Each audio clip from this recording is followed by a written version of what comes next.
vente est un jeu.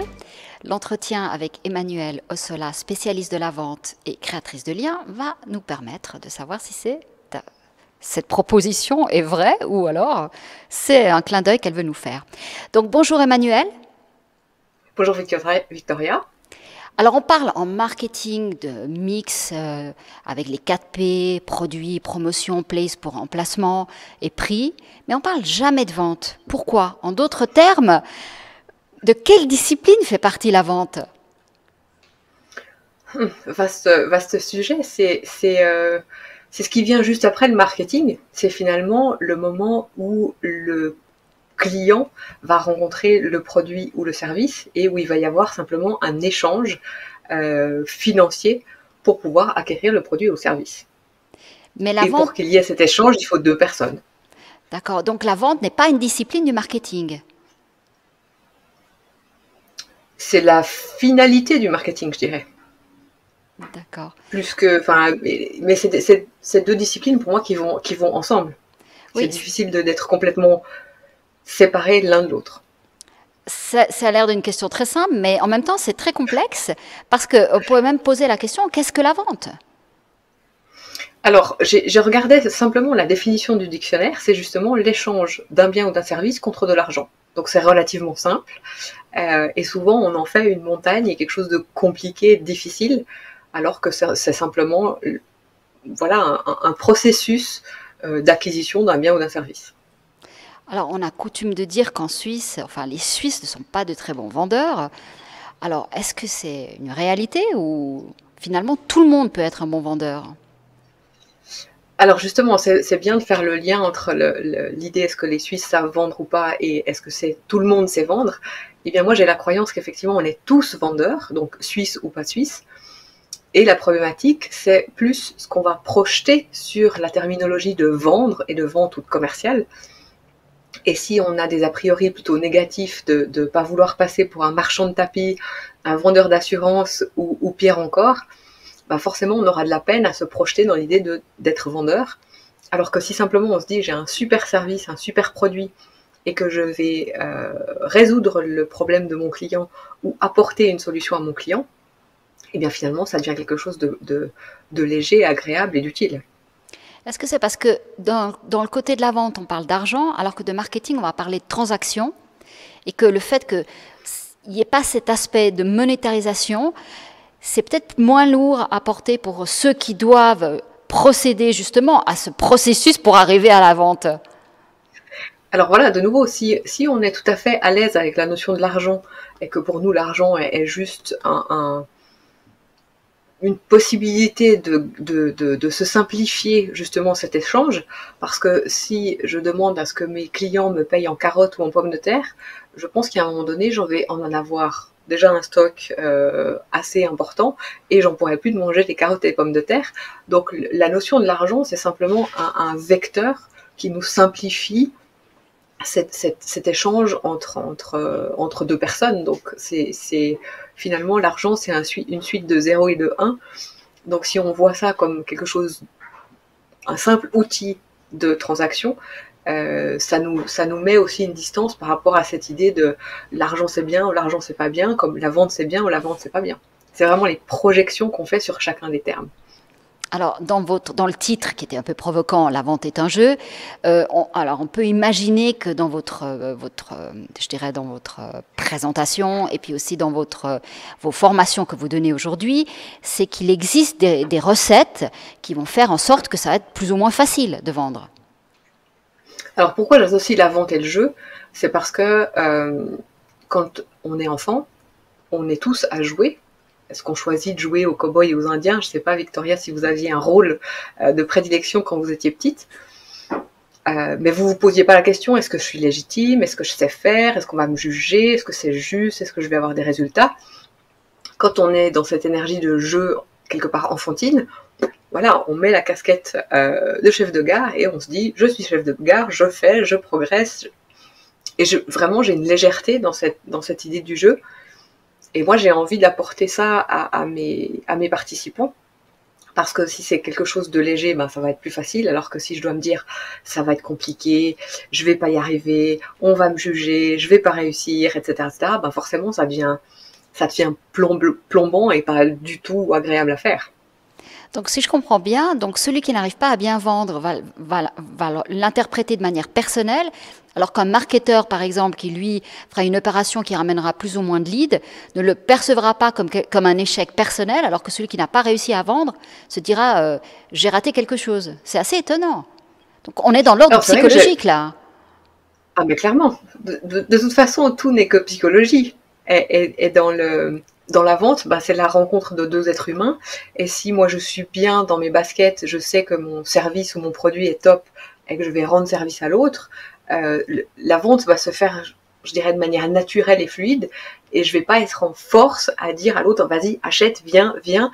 C'est quelque chose qui se fait ouais, dans une certaine douceur et une certaine logique bienveillante et cool, quoi. Alors, est-ce qu'il y a des profils de personnes qui sont plus aptes à vendre ou pas? Alors, je suis désolée, ça m'a brouillé un peu. Est-ce que vous pouvez Ah, reposer alors, la question? est-ce qu'il y a des profils de personnes qui sont plus aptes, qui ont des capacités et qui leur permettent de vendre plus facilement que d'autres? Parce qu'on le voit bien lorsqu'on est, si jamais on répond à du télémarketing, on voit qu'il y a des personnes, vous sentez tout de suite qu'avec ces personnes, ça va marcher, alors qu'avec d'autres, ça ne marchera pas. Alors, je pense que c'est justement comment le télémarketeur ou le vendeur est lui bien avec lui-même, comment il a compris la création de liens justement avec son interlocuteur, et bah voilà comment simplement on peut s'intéresser à l'autre, avoir une communication positive, voir s'il y a un réel besoin de l'autre, de mon produit ou mon service, plutôt que de juste arriver comme vraiment excusez-moi du terme, un bourrin en disant ben voilà j'ai ça, achète, et puis si tu me dis non, ben je t'en remets une deuxième couche. Et vraiment pour moi le processus de vente commence par la rencontre de deux personnes, la recherche d'intérêt de l'un et de l'autre, et voilà, si mon client il a vraiment besoin de mon produit, il n'y aura pas de notion de l'obliger à acheter, c'est lui qui va me dire ben oui je veux. Et puis après, on discute juste d'un prix, et c'est un processus qui est d'une fluidité incroyable. Donc, si je comprends bien, plus on a de données sur la personne, votre interlocuteur à qui vous voulez vendre, et plus ce sera facile. D'où les outils digitaux qui vous permettent, par exemple des CRM, qui vous permettent déjà d'avoir plein d'informations sur la personne, si elle a déjà acheté ou si elle est intéressée. Voilà. Est-ce que vous pouvez nous donner peut-être des noms d'outils qui pourraient être disons, des plus pour des entreprises qui voudraient améliorer leur service de vente? Alors, moi, mon outil, je dirais, quasiment ultime, c'est le bouton d'aide. Et c'est un principe très simple qui est basé sur la relation humaine. C'est que, par définition, l'être humain n'aime pas forcément, quand il a un problème, d'aller demander de l'aide, parce qu'il se sent moins que rien. Et on est plutôt dans une société, il faut montrer qu'on est fort, et voilà, de ne pas montrer, entre guillemets, sa faiblesse. Par contre, si moi je vois quelqu'un qui tombe dans la rue, je vais avoir cet élan un peu naturel d'aller aider mon prochain, parce que je vais justement me sentir utile, et que c'est quelque chose qui est intrinsèquement chez moi. Et quand je connais ce phénomène de l'être humain, bah c'est comment, de manière consciente et bienveillante, comme tout outil qui se respecte, je vais en fait aller utiliser ce bouton d'aide et cet outil de l'aide, et de demander de l'aide à la personne que je vais croiser, de telle manière à ce que ça me fasse gagner du temps et de l'efficacité. Donc plutôt que de vous dire en direct, non, Victoria, on m'a dit que vous n'étiez pas très douée dans la vente, donc est-ce que vous venez à un de mes cours? Où là vous allez vous sentir un peu agressé. Je vais peut-être plutôt vous dire, mais Victoria, j'ai un problème, j'ai besoin de votre aide. Est-ce que vous connaissez des indépendants qui sont allergiques à la vente et qui aimeraient changer ça en 2021? Et là, tout d'un coup, il se passe d'autres choses. C'est que soit si vous êtes mûr et vous dites je cherche des solutions pour mieux vendre, vous allez dire moi et je vais vous voir en direct.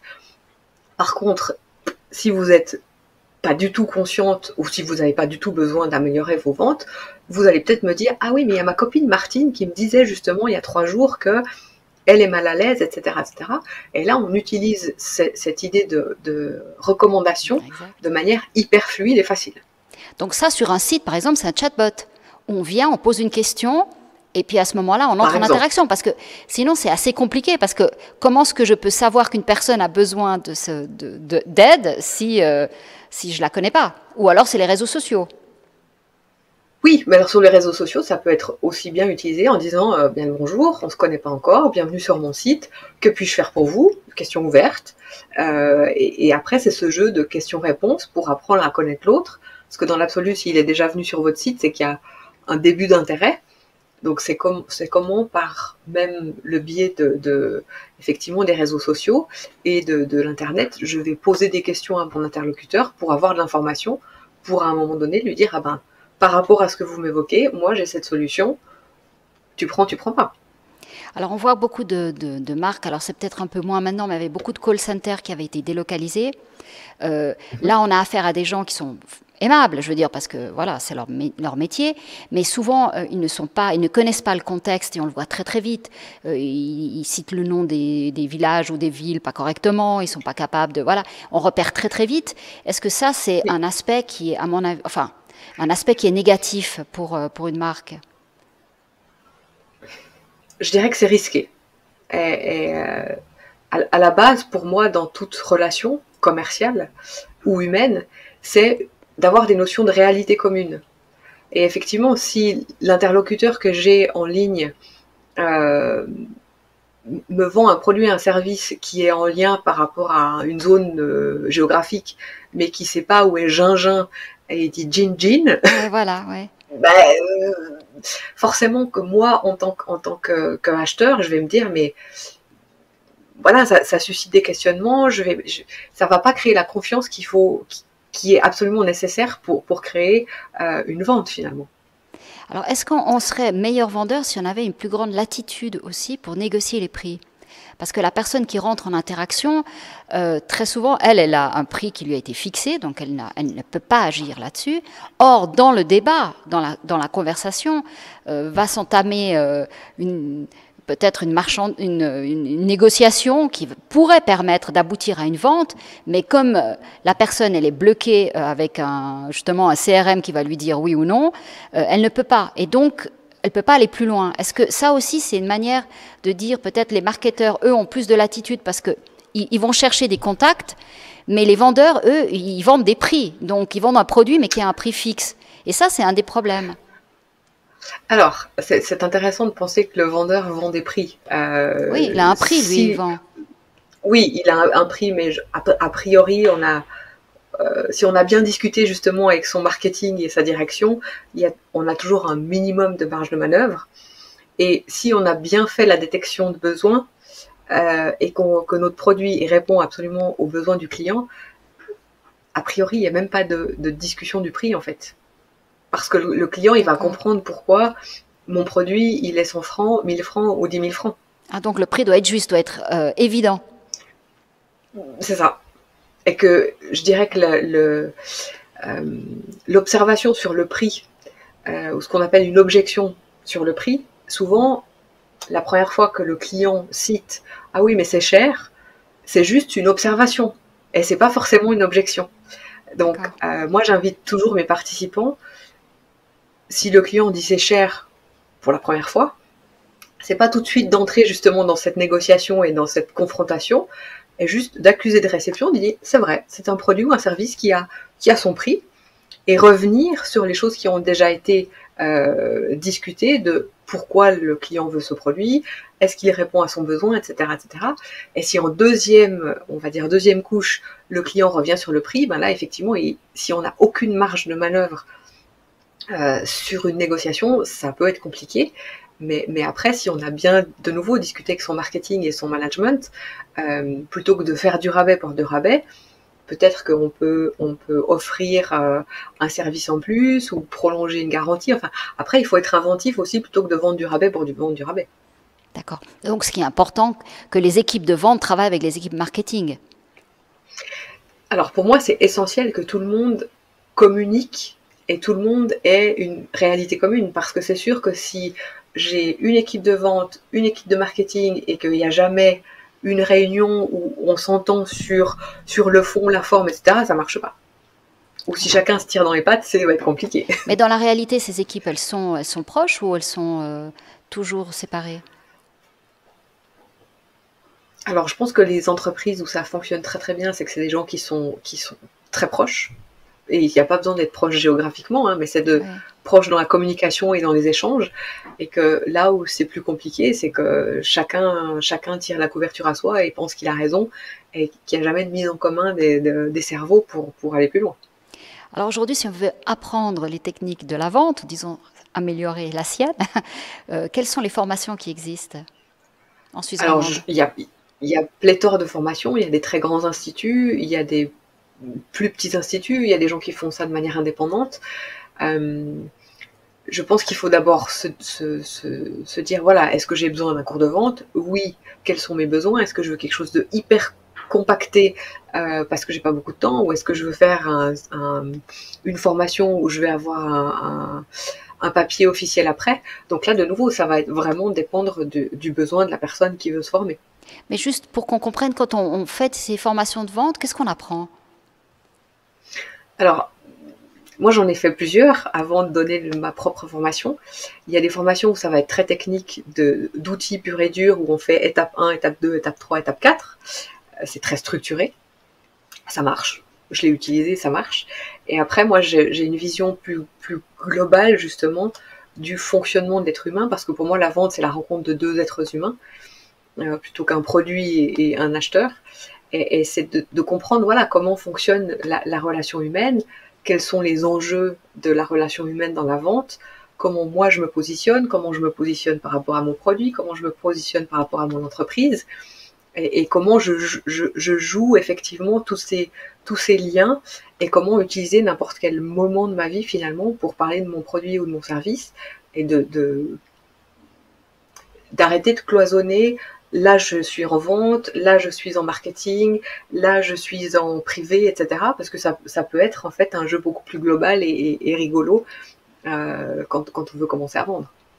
Dans vos élèves, si je peux dire comme ça, ceux qui viennent suivre vos formations, vous avez plus d'hommes ou de femmes? Alors c'est intéressant parce que j'ai pas mal travaillé avec des amis marketeurs sur le côté de mon persona, mon client type, et ma cliente type, c'est plutôt une femme, 35-45 ans, indépendante, qui a déjà un business, mais qui est justement plutôt timide et allergique à la vente, et qui bloque un peu sur oser parler de ses produits. Et bizarrement, bah, j'ai pas les statistiques pures et dures, mais j'ai plus d'hommes qui viennent à mes formations, donc allez comprendre. Donc, le problème de la vente, il y a pas, un bon vendeur n'est pas forcément ni un homme ni une femme. C'est juste un bon vendeur. Bah, moi, ce qui m'intéresse, c'est de rencontrer des êtres humains qui se posent des questions et qui cherchent des outils. Et moi, j'ai grand plaisir à partager les outils que j'utilise pour moi et qui fonctionnent, et de leur faire comprendre comment fonctionne l'outil, et que eux puissent commencer à s'amuser aussi à vendre, et à ce que ça devienne un jeu plutôt que d'être hyper crispé à l'idée de vendre. Alors, on parle beaucoup de data. Pour finir cet entretien, est-ce que le meilleur data, c'est le tiroir caisse? Euh, si on veut faire du business et pouvoir régler ses factures, ben oui, forcément, parce qu'on ne va pas pouvoir arriver à la micro en disant je vous échange 2 heures de formation contre 2 litres de lait. Donc oui, forcément, il y a une réalité économique du tiroir caisse, mais je pense que plus on est relié aussi au pourquoi on fait les choses, qu'est-ce qui nous anime à vendre ou à proposer tel ou tel service ou tel produit, plus le tiroir caisse il va se remplir, je dirais, de manière implicite. Alors que si je suis que crispée sur il faut que je fasse du chiffre, bizarrement, ça marche moins bien que oui, aujourd'hui, je vais m'amuser à entrer en communication avec des gens, voir qui je peux aider avec mon produit, mon service, et ça devient beaucoup plus fluide et rigolo en fait que juste pognon pour pognon. D'accord, on a compris que la vente est un jeu. Merci beaucoup. Merci Victoria.